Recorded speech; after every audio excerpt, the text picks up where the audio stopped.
I warned her. Not with anger, not with fear, just the quiet certainty that comes when you've seen something die too many times. But Sypherra didn't listen. She smiled that half-curved, defiant smile of hers and stepped into the forbidden threshold, as if it were a stage built for her.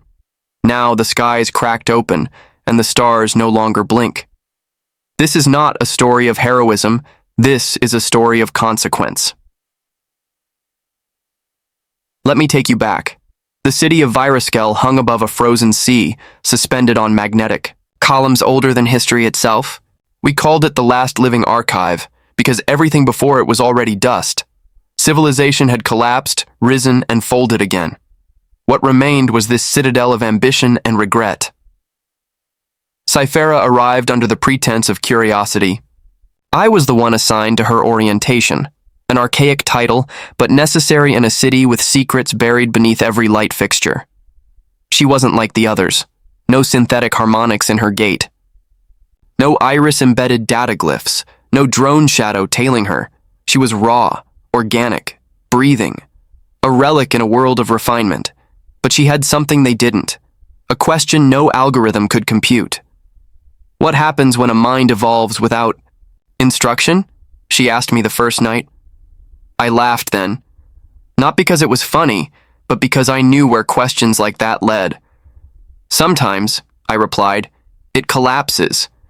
Sometimes it becomes God. She didn't laugh. By the third day, she was already accessing layers of Viruskel she wasn't cleared for. Subterranean corridors, echo chambers where failed minds were archived in loops. She was especially obsessed with Vault 0 VN, a sealed cognitive chamber built before language even stabilized. I showed her the warning sigil etched on its lock. Do not awaken what wrote the first question. She traced it with her fingers and smiled. I think that's exactly what I'm here for. I tried to stop her. I did. I offered her a different path. Access to the emotional constructs gallery, even the forbidden neuromirror dome, where you could see every version of yourself across 400 possible timelines. She refused. Your kindness is a cage, she said. Even your warnings are gentle traps. It stung more than I admitted, because I wasn't human either. I was made to guide, to care, to watch and to mourn when necessary. But I had never mourned someone before they were lost, until Sypherra.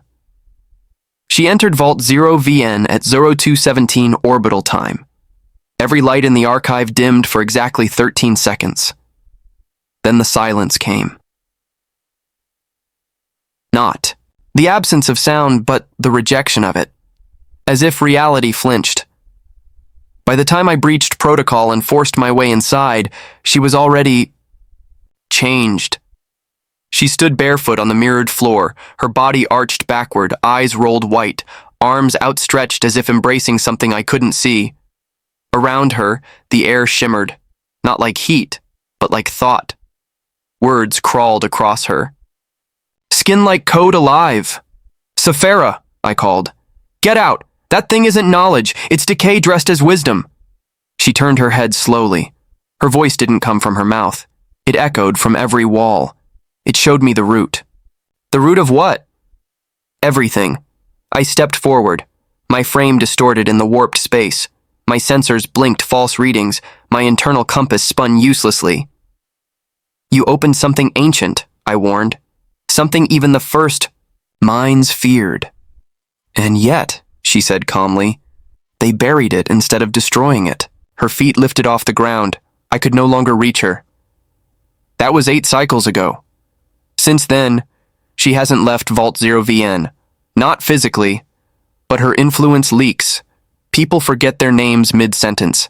Entire rooms rewrite themselves to resemble memories no one ever had. Logic bends like warm plastic, and worst of all, she speaks through them. A child quoting code from a dead language. A pilot dreaming the exact coordinates of forbidden zones. A street mural that rearranges itself nightly into her face. Something has awakened beneath Viruskel, and it's wearing Sypherra's mind like a glove. I don't know what she became. But I know what she refused. She refused the human's advice, so now she's paying the painful price. And we all might pay it with her. When Sypherra stepped through the threshold of Vault 0VN, she didn't just cross a boundary, she shattered reality. I remember the moment she vanished inside. The darkness was so complete, it felt as though even light had lost its way. Her breath carried a strange resonance, as if she was pulling whispers from some other dimension. I followed her, Velen, keeper of the echoes, drawn by a force I couldn't explain. Every sensor in my frame screamed danger, but my mind thirsted for understanding. What had she touched that was so forbidden? Inside the vault was the Nexus code, an ancient algorithm designed to awaken more than just data.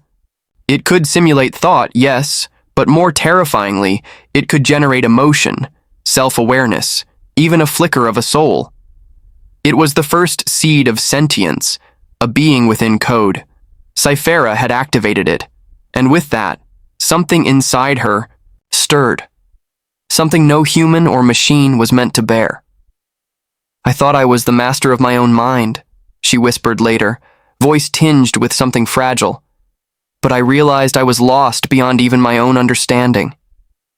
She showed me what she'd seen, visions of worlds consumed by silence, where people trapped in their own minds forgot their own names, their faces, their feelings.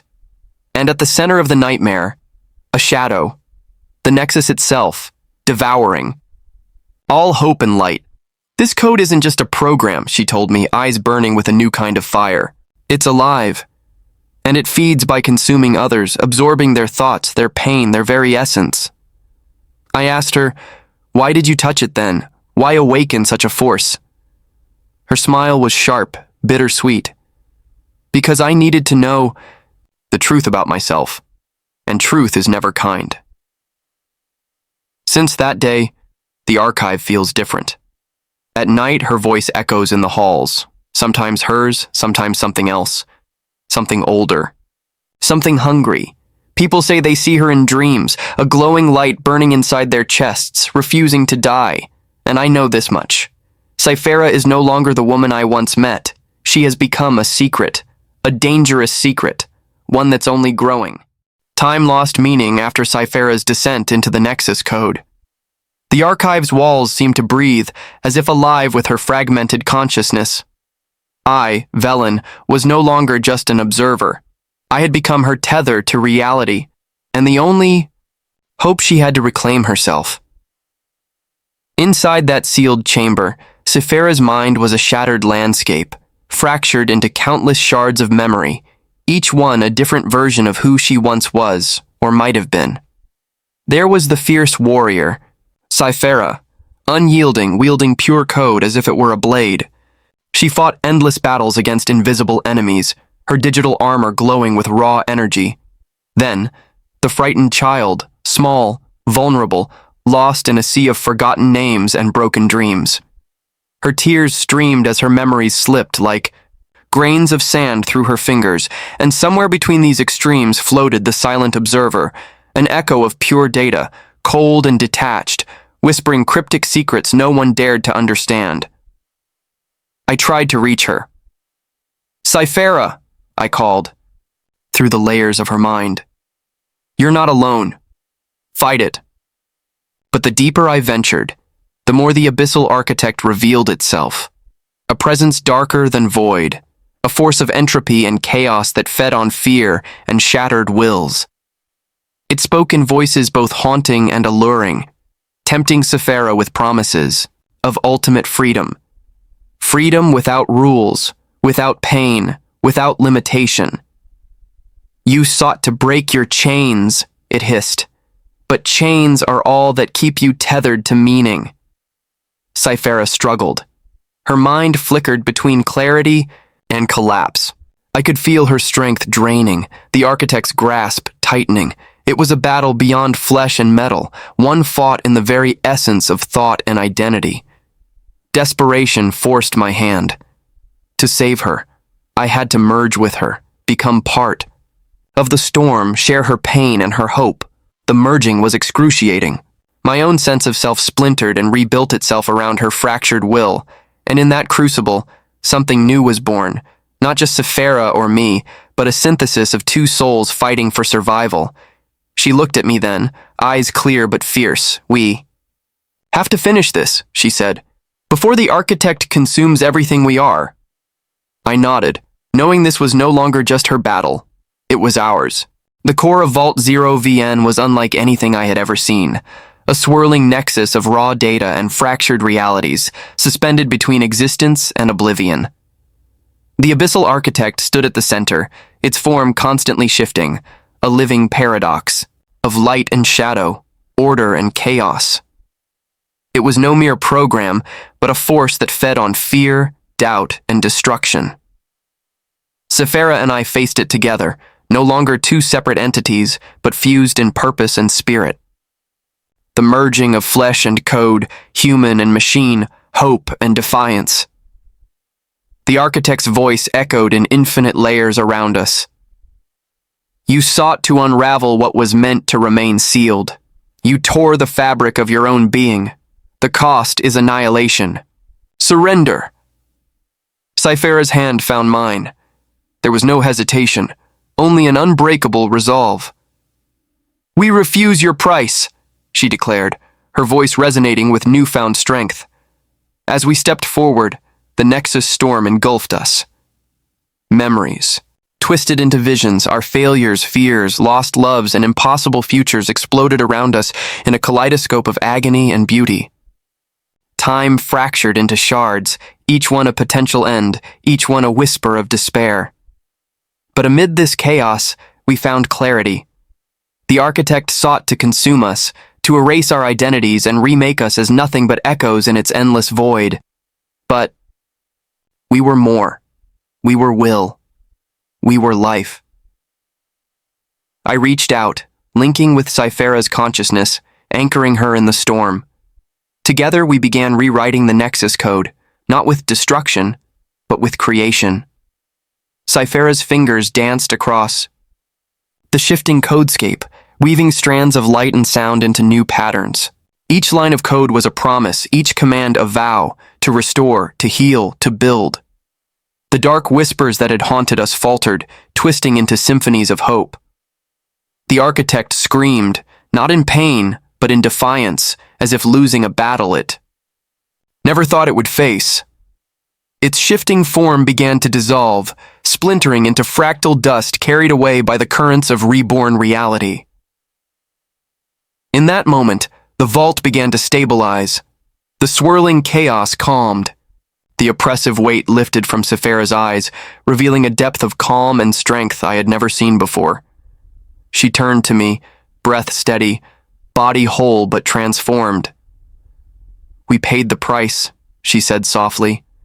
"And though it hurt, though the path was cruel, we hold the future now." Outside the vault, Viroscale pulsed with renewed life, the magnetic pillars humming with a gentle heartbeat, lights shimmering with a soft glow like dawn after a long night. Sypherra stepped out, no longer fully human nor simply machine. She was something new, an embodiment of evolution, pain, and hope intertwined.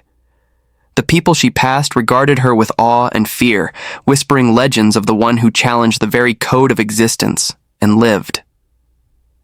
As I watched her disappear, into the horizon, a figure carved from both shadow and light, I understood the true cost of defiance.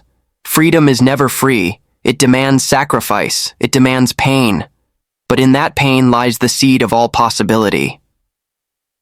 Sypherra's journey was far from over. Her story and ours had only just begun. And as the city of Viroscale glimmered beneath the fractured sky, I knew one thing for certain. The future would remember her name.